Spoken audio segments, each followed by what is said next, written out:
ke depan di 2029 misalnya ada 18 partai peserta pemilu, maka ada 18 calon presiden bisa.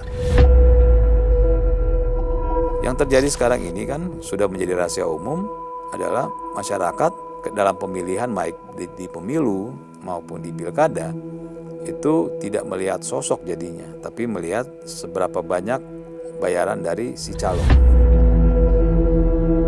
Golput jangan memilih, sama aja kita milih dan segala macam. Nah itu ada pidananya. Partai yang besar itu ya, adalah partai yang tidak demokrasi. Bahkan partai yang mengatasnamakan demokrasi pun nggak ada demokrasi di dalam. 90% lebih perpecahan di negara ini itu diakibatkan oleh pemilihan langsung.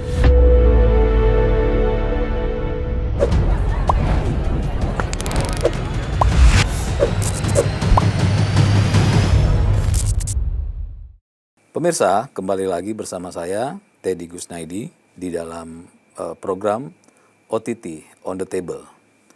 Kali ini saya mau menjawab dan menanggapi komentar dari para pemirsa terkait video ya, diskusi saya dengan produser OTT, ya, Om Vincent Bero, terkait masalah partai dan perpolitikan dia di negara ini, bagaimana mekanisme dalam pemilihan baik kepala daerah, mekanisme anggota dewan termasuk presiden.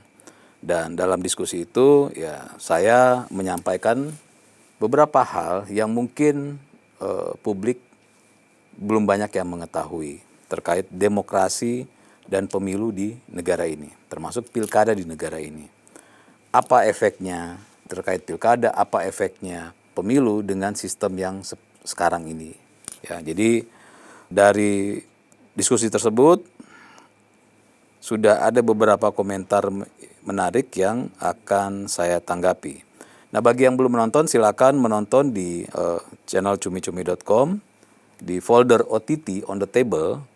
Itu diskusi saya yang berjudul Politik Indonesia Rusak Total, Biang Bencana, Krisis, Kemiskinan, dan lain-lain.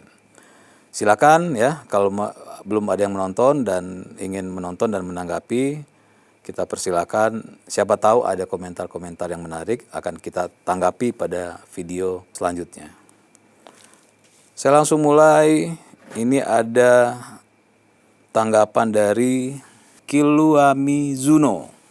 Jadi Kilo ini sepertinya dari komentarnya beliau ini menonton sampai habis lah diskusi saya. Partai itu nggak ada kriteria buat orang dinaikin atau dijadikan wakil rakyat ya. Kalau begitu caranya, apa nggak bikin partainya malu kalau ternyata orang yang dinaikin buat jadi wakil rakyat itu nggak jelas, nggak benar kerjanya. Jadi Kilu Amizon ini tanya ya, apakah ada nggak sih kriteria ya orang masuk ke partai, dan kalau sampai orang itu membuat tindakan-tindakan yang memalukan, bagaimana tanggapan dari partai politik? Ya Kilo ya, jadi gini, kalau kita bicara orang untuk masuk partai politik dan orang menjadi wakil rakyat atau jadi anggota dewan, itu sudah jelas di konstitusi kita menyatakan setiap warga negara ya. Jadi siapapun di negara ini berhak untuk membuat partai politik. Siapapun ya di negara ini masih warga negara Indonesia berhak untuk menjadi anggota dewan. Cuma memang mekanismenya ya, kalau kita bicara anggota dewan, mekanisme untuk menjadi anggota dewan ya harus menjadi anggota partai politik. Itu syarat utama. Karena itu yang diatur di dalam konstitusi kita, dan itu juga yang diatur di dalam undang-undang pemilu. Ya. Jadi kalau orang mau jadi anggota dewan, anggota DPR, baik DPR RI maupun DPRD, syarat yang paling utama dia harus menjadi anggota partai politik. Kalau orang ingin menjadi anggota DPD, Dewan Perwakilan Daerah, ya tidak perlu menjadi anggota partai politik. orang ingin menjadi presiden itu tidak perlu menjadi anggota partai politik. Orang ingin menjadi kepala daerah tidak perlu menjadi anggota partai politik. Yang wajib menjadi anggota partai politik hanya anggota dewan atau DPRD maupun DPR RI. Nah, kalau kriterianya ya jelas. Satu yang saya sebutkan tadi, dia harus warga negara Indonesia. Kedua, dia harus sehat ya. Dalam arti untuk menjadi anggota partai politik ya sehat jasmani dan rohani. Walaupun tidak menjadi sebuah syarat yang harus dilampirkan ketika menjadi anggota partai politik. Tapi kalau untuk menjadi anggota dewan tentu ada. Selain menjadi anggota partai politik, jadi di undang-undang pemilu itu diatur gitu. Orang yang ingin maju menjadi calon anggota dewan, maka harus berafiliasi atau harus menjadi anggota partai politik. Kedua, minimal dia lulusan SMA. Terus ketiga, dia tidak ada di partai yang lain gitu. Karena tidak boleh seorang warga negara Indonesia berada di partai yang berbeda. Sebenarnya hanya itu aja ya. Selanjutnya ya silakan calon anggota dewan ini dia yang harus meyakinkan pemilih untuk bisa dia dipilih dan menjadi anggota dewan, baik DPR RI maupun DPRD. Nah, kalau bikin malu partai ya sudah banyak ya. Jadi Kiluami Zuna itu silakan searching ya. Sudah banyak anggota dewan yang dipecat ya menjadi anggota dewan oleh partai politiknya karena melakukan tindakan-tindakan yang jelas tidak dapat dibenarkan ya, baik secara undang-undang kepartaian maupun undang-undang terkait anggota dewan. Jadi sudah ada syaratnya semua dan sebenarnya sih kalau bicara jujur partai-partai politik itu tidak bisa menilai seseorang calon itu dari awal orang ini bisa bekerja atau tidak gitu kan. Tapi memang bisa dibuktikan nanti ketika dia sudah duduk menjadi anggota dewan. Dan ya tidak perlu malu sebenarnya partai politik karena kalau sampai ada anggota dewan yang melakukan tindakan-tindakan yang tidak dapat dibenarkan, sudah ada mekanisme ya. Baik di internal partai politik maupun di undang-undang terkait DPR dan DPRD. Nah, yang paling penting ya yang harus saya informasikan adalah kalau anggota dewan itu sudah dipecat keanggotaannya sebagai anggota partai politik, maka secara otomatis tidak lagi menjadi anggota dewan. Kenapa? Ya seperti yang sudah saya sampaikan di video sebelumnya, bahwa anggota dewan itu adalah wakil dari partai politik, bukan wakil rakyat ya. Sehingga kalau partai politik mencabut ya keanggotaannya, maka orang tersebut tidak bisa lagi menjadi anggota DPR maupun DPRD. Begitu. Tapi kalau kepala daerah nih ya, dia anggota partai politik A gitu ya. Dia maju dan menjadi kepala daerah. Ketika dia dipecat dari partainya, dia tidak secara otomatis harus melepaskan jabatan sebagai kepala daerah karena itu tidak ada hubungannya. Begitupun presiden gitu kan. Contoh yang belum lama inilah, setahun belakangan inilah. Misalnya waktu Pak Joko Widodo masih menjadi presiden ya. Keanggotaannya sebagai anggota partai di PDIP itu dicabut kan. Dan beliau tetap masih menjadi presiden karena tidak berpengaruh keanggotaan partai dengan jabatan sebagai presiden. Jadi gitu. Dari apa nih? Ada dari Garuda Nusantara. Secara tidak langsung, apa yang Megawati katakan adalah benar. Pejabat itu adalah petugas partai. Memang begitulah politik yang berlaku di Indonesia. Para pejabat yang terpilih wajib menjalankan perintah partai. Ada benarnya dan ada tidaknya ya. Jadi apa yang dikatakan Bu Megawati itu bahwa pejabat itu adalah petugas partai itu hanya berlaku untuk anggota dewan. Jadi kalau anggota DPR RI maupun anggota DPRD ya itu adalah pejabat yang memang diperintahkan oleh partai, mewakili partai politik. Sehingga kalau Bu Megawati mengatakan mereka adalah petugas partai, benar. Ya, saya sudah jelaskan bahwa anggota dewan itu bukanlah wakil rakyat. Ya, anggota dewan itu adalah wakil partai politik. Lalu pertanyaannya, siapakah wakil rakyat itu? Wakil rakyat itu adalah partai politik. Benar yang Garuda Nusantara katakan bahwa anggota dewan itu adalah petugas partai, betul. Tapi kalau kepala daerah maupun presiden itu bukan petugas partai. Misalnya waktu Pak Jokowi menjadi presiden, disebutkan oleh Bu Megawati, Jokowi adalah petugas partai, ya itu keliru. Ya. Jokowi sebagai presiden ya, adalah petugas partai, itu keliru. Karena jabatan presiden itu tidak terafiliasi dengan partai politik. Beda kalau jabatan anggota dewan, anggota legislatif. Anggota legislatif itu terafiliasi dengan partai politik. Itu Garuda Nusantara ya. Dari Erla,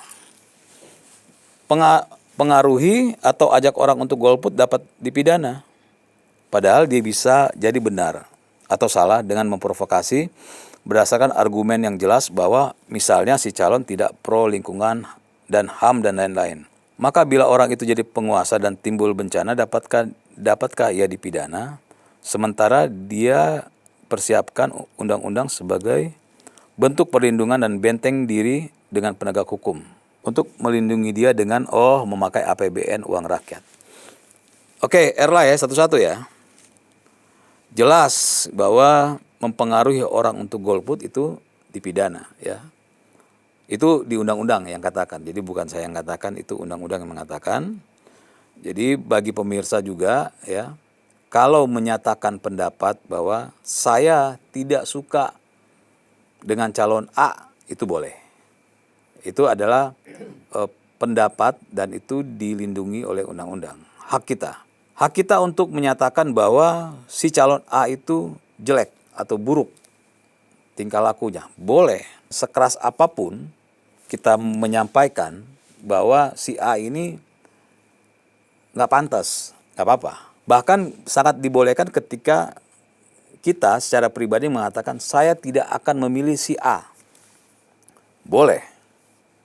Itu adalah pernyataan sikap. Tapi kalau sampai mendatangi orang-orang tempat pencoblosan misalnya gitu kan, wih jangan pilih si ini nih, jangan pilih si ini, atau udah golput aja gitu kan ini urusan golput ya, golput jangan memilih, sama aja kita milih dan segala macam. Nah itu ada pidananya, itu sudah diatur oleh undang-undang. Makanya berhati-hati bagi masyarakat ya, jangan sampai nanti misalnya ada orang ya menyuruh ibu atau bapak, ini harus kita perjuangkan ya, nanti ajak orang-orang untuk golput gitu. Nah itu nggak boleh.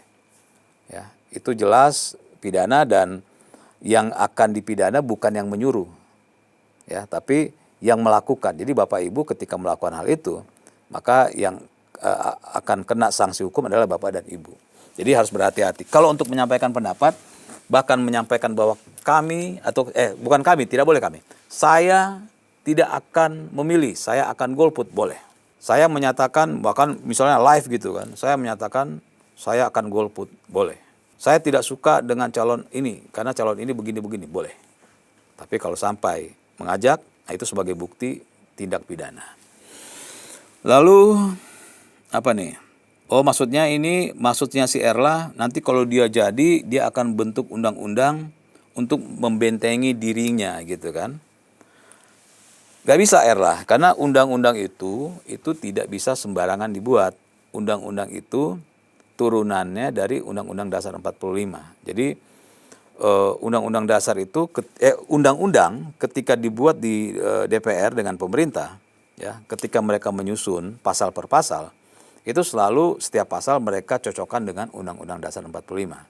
Ya, jadi tidak akan mungkin mereka bisa membuat pasal yang jelas-jelas bertentangan dengan undang-undang terus mereka buat, itu sangat tidak mungkin. Walaupun ada beberapa yang akhirnya bisa di challenge ke MK, di mana ada pasal-pasal yang ternyata bertentangan dengan Undang-Undang Dasar 45. Tapi pasal-pasal yang di challenge ke MK itu bukan letter lock ya, sesuatu yang benar-benar terlihat melanggar ya. Misalnya nih ya, saya pakai contoh yang ekstrim lah, nggak mungkin ada pasal yang menyatakan dibolehkan untuk membunuh orang, itu nggak mungkin ada gitu kan. Dibolehkan untuk melakukan korupsi, itu nggak mungkin ada ya. Jadi kekhawatiran dari Erla itu saya dapat pastikan itu tidak akan mungkin terjadi. Dari antum, kebanyakan partai politik dan yang terpilih jadi pejabat atau menteri bukan orang yang capable, tapi karena punya jasa dalam pemenangan pilpres. Oh, ini ngomongin pilpres ya. Akhirnya terjadi transaksi jabatan. Akhirnya yang jadi para penjilat dan para penjual ludah. Antum, makanya di video ini ya, dalam diskusi itu saya sudah menyampaikan bahwa kita harus back to basic ya. Jadi undang-undang pemilu, undang-undang pilkada itu harus kembali ke basicnya. Kembali ke Undang-Undang Dasar 45.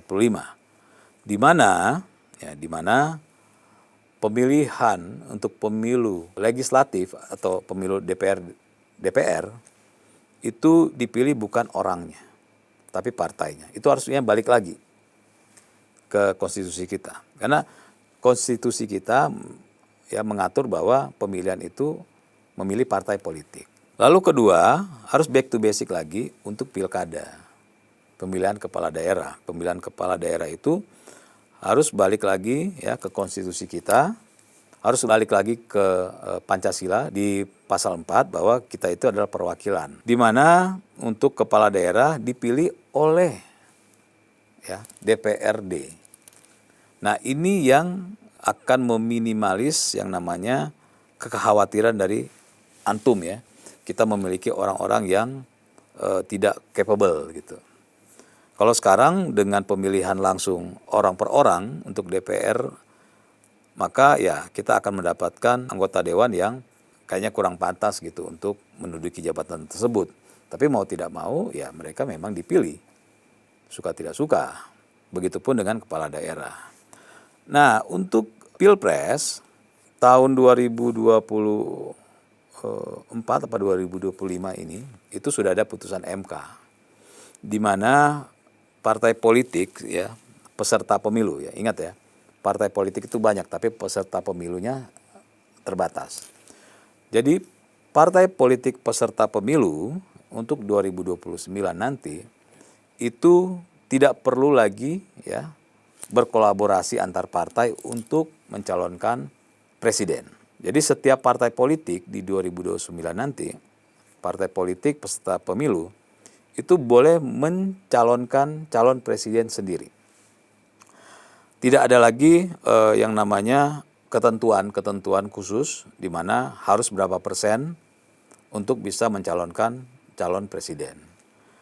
Ke depan di 2029 misalnya ada 18 partai peserta pemilu.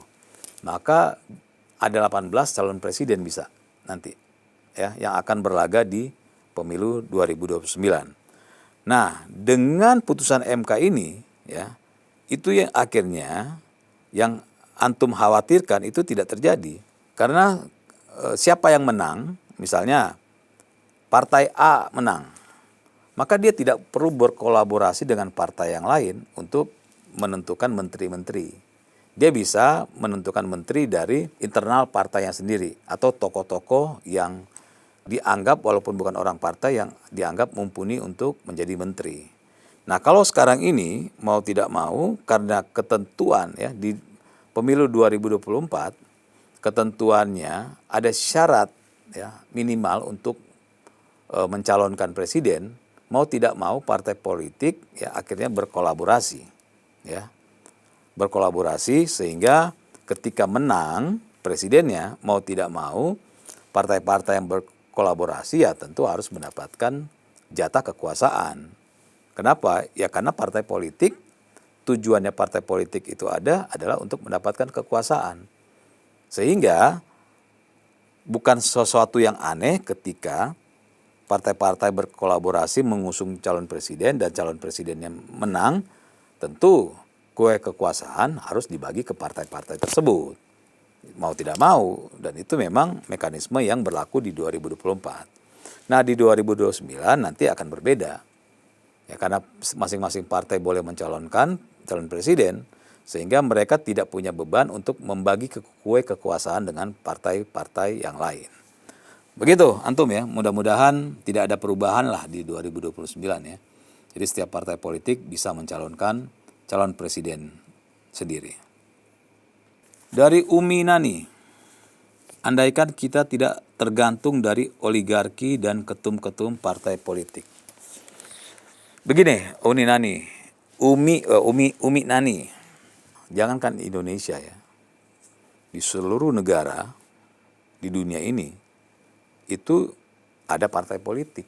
Karena bagaimanapun tidak bisa dan belum ada mekanisme lain yang sampai detik ini dikenal untuk proses pemilu itu tidak melalui partai politik.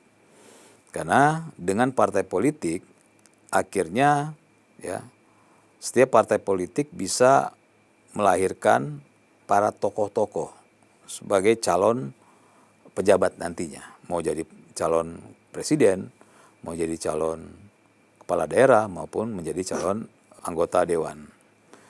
Dan bukan tergantung ya. Karena Umi Nani misalnya nih nggak suka dengan partai-partai yang ada. Tidak suka dengan oligarki lah katanya. Ya sudah, bagaimana caranya? Ya Umi Nani dan kawan-kawan bisa membentuk partai politik di negara ini.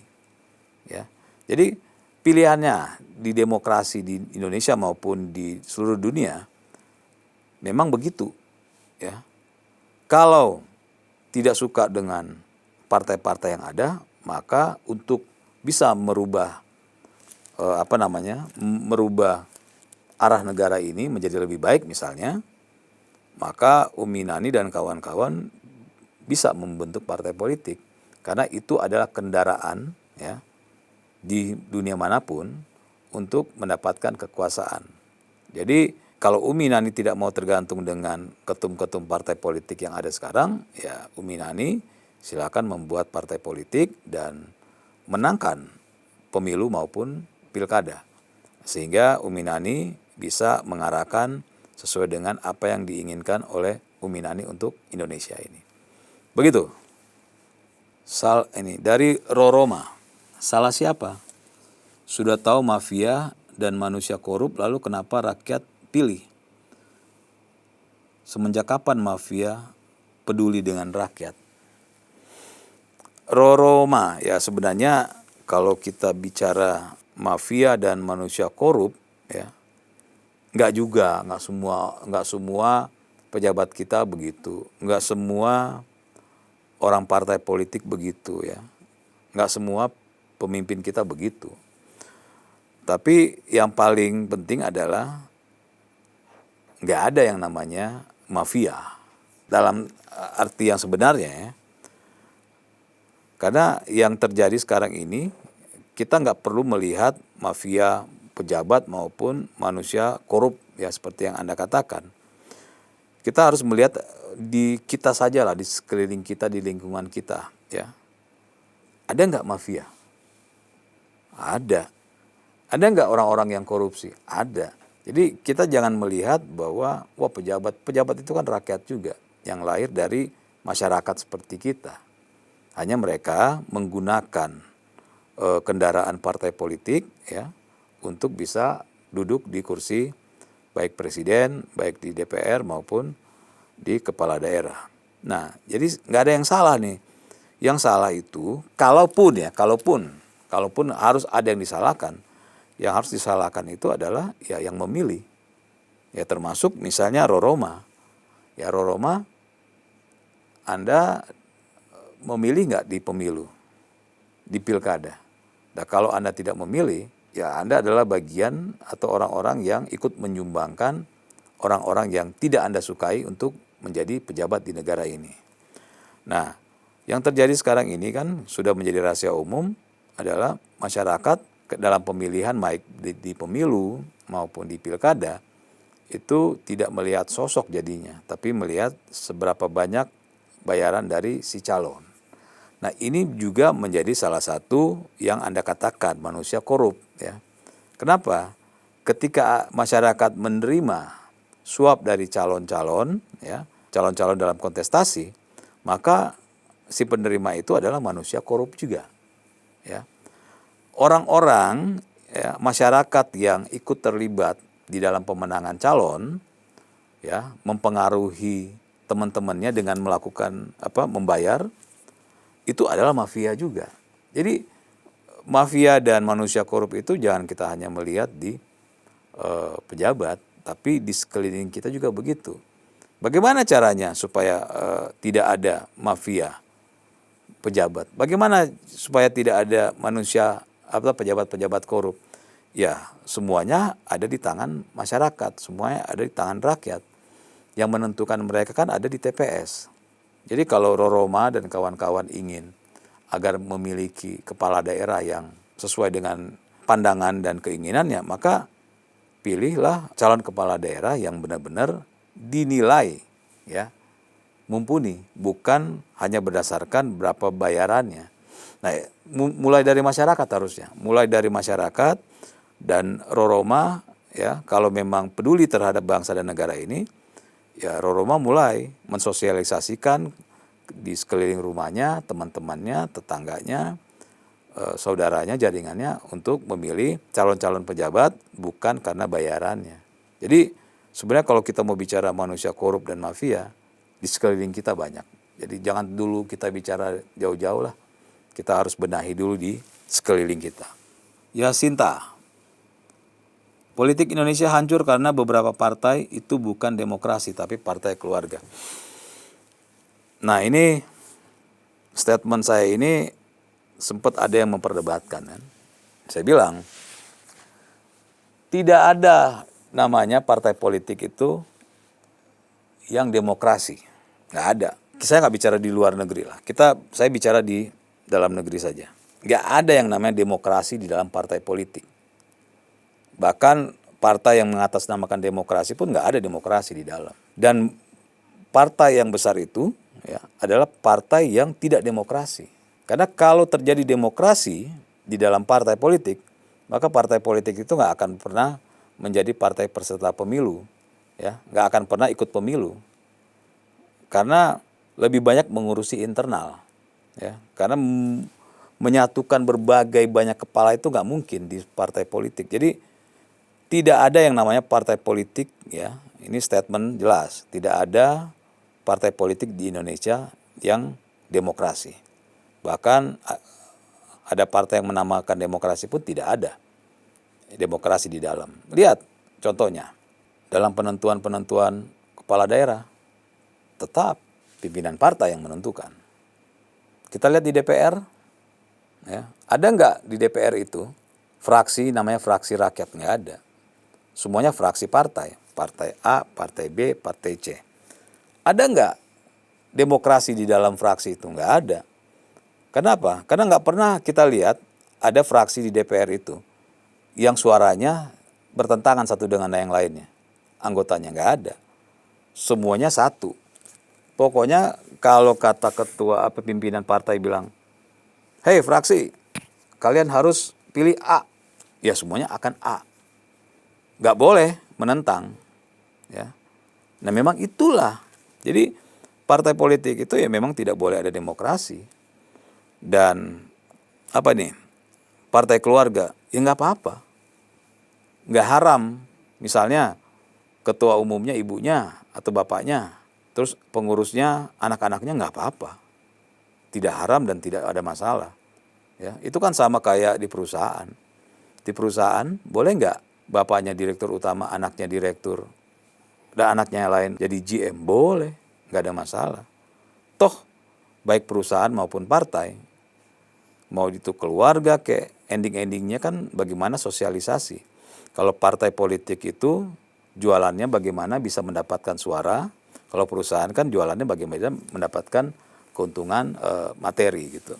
Jadi politik Indonesia itu hancur bukan karena demokrasi, hancur bukan karena partai keluarga, tapi politik di Indonesia itu hancur ya karena itu tadi yang saya sampaikan dan yang sempat dibicarakan di video sebelumnya, bahwa saya jelas mengatakan dengan undang-undang pemilu itu membelokkan tujuan dari konstitusi kita, di mana pilkada itu pilkada itu dipilih orangnya langsung. Nah, itu yang membuat politik di Indonesia gonjang-ganjing, ya. Dan 90% lebih perpecahan di negara ini itu diakibatkan oleh pemilihan langsung. Baik pemilihan kepala daerah secara langsung, orang per orang, maupun pemilihan anggota dewan secara langsung. 95% penyumbang perpecahan di negara ini adalah mereka. Makanya harus kembali, ya, harus back to basic. Sistem pemilihan di kita itu harus kembali sesuai dengan Undang-Undang Dasar 45, di mana untuk legislatif dipilih adalah partai politik dan yang memilih kepala daerah itu adalah DPRD. Jadi gitu ya. Dari Dragon Ball. Bang, gue mau tanya, gaji pimpinan dan anggota partai dari mana? Ya jadi gini, partai politik itu ya jelas tidak boleh berbisnis. Itu aturannya. Jadi partai politik itu tidak boleh berbisnis. Dan partai politik itu adalah sekumpulan orang yang ingin mencapai tujuan kekuasaan. Sehingga di dalamnya itu adalah orang-orang yang memang tidak dibayar, ya. Jadi bukan kayak perusahaan. Kalau perusahaan jelas. Kecuali kalau anggota partai politik itu sudah menjadi anggota dewan, ya tentu dibayar oleh negara gitu kan. Tapi kalau kita bicara khusus partai politik itu adalah sebuah perahu, ya. Sebuah perahu di mana penumpangnya itu adalah orang-orang yang punya kepentingan untuk mendapatkan kekuasaan. Jadi orang-orang yang punya tujuan yang sama itu berkumpul. Itulah partai politik, ya. Berkumpul untuk mendapatkan kekuasaan. Jadi tidak ada yang namanya partai politik itu atau pimpinan itu digaji oleh negara, nggak ada. Makanya kenapa kita bisa melihat ada pimpinan partai politik adalah pengusaha, ya, ada sekjen partai politik adalah pengusaha, dan itu wajar. Maka saya sering sekali mengatakan bahwa kalau ingin maju menjadi kepala daerah, kalau ingin maju menjadi presiden, kalau ingin maju menjadi anggota dewan, ya, itu seharusnya orang-orang yang sudah selesai dengan masalah ekonominya, ya, harus sudah punya saving. Ya. Jadi jangan sampai nanti mau jadi anggota dewan, uang belum cukup, akhirnya uang dapur dipakai buat sosialisasi. Menang kagak, ya, ribut sama istri gitu. Jadi itu ya Dragon Ball, ya. Jadi pertanyaannya jelas bahwa tidak ada pimpinan partai politik itu dibayar oleh negara. Pimpinan partai politik dan anggota partai politik itu adalah sekumpulan orang-orang yang ada di satu perahu untuk mendapatkan kekuasaan. Dan satu lagi, partai politik itu tidak boleh berbisnis. Itu diatur di dalam undang-undang, ya. Sehingga kalau kita melihat nggak ada yang namanya partai politik bikin PT, nggak ada, ya. Tapi orang per orang punya PT boleh, dan seharusnya memang seperti itu. Jadi saya pikir cukup, ya. Intinya adalah kalau kita membicarakan terkait partai politik, kita membicarakan terkait pemilihan, itu tidak terlepas dari masyarakatnya sendiri, ya. Masyarakat yang menentukan. Jadi para pejabat yang ada sekarang ini, baik presiden, anggota dewan, kepala daerah, itu bukan dipilih oleh partai politik, ya, tapi dipilih oleh masyarakat. Maka saya sering mengatakan dalam berbagai kesempatan kalau ada yang sudah nyerocos gitu kan, menyalahkan pemerintah, saya bilang, loh, bukankah itu pilihan Anda? Yang harus disalahkan itu sebenarnya Anda, bukan mereka. Sudah tahu orang itu tidak becus, kenapa Anda pilih? Next harusnya jadi pembelajaran. Tapi anehnya, ya, masyarakat kita mungkin sering lupa, orang yang sama tetap dipilih juga gitu kan. Habis marah-marah, ya ketika pejabatnya datang, baik-baikin, kasih uang misalnya, dipilih lagi gitu kan. Nanti habis itu marah-marah lagi. Nah ini yang sebenarnya kalau mau jujur-jujuran, kekecewaan masyarakat terhadap para pejabat itu adalah hasil dari pilihan kalian sendiri. Jadi next ya, di pemilu maupun pilkada nanti, ya kita harus mulai ya melihat secara objektif. Sekali lagi yang saya titip pesan adalah kalau mau memilih anggota dewan, jangan lihat orangnya. Ini paling penting, sering saya sampaikan. Memilih anggota dewan, jangan lihat orangnya, tapi lihat partainya. Kalau arah partainya ke kanan, tapi calon anggota dewan ketika sosialisasi mengatakan ke kiri, sudah dapat dipastikan calon anggota dewan itu berbohong dan sebaiknya jangan dipilih. Saya pikir itu cukup, ditunggu komentar-komentarnya dan terima kasih.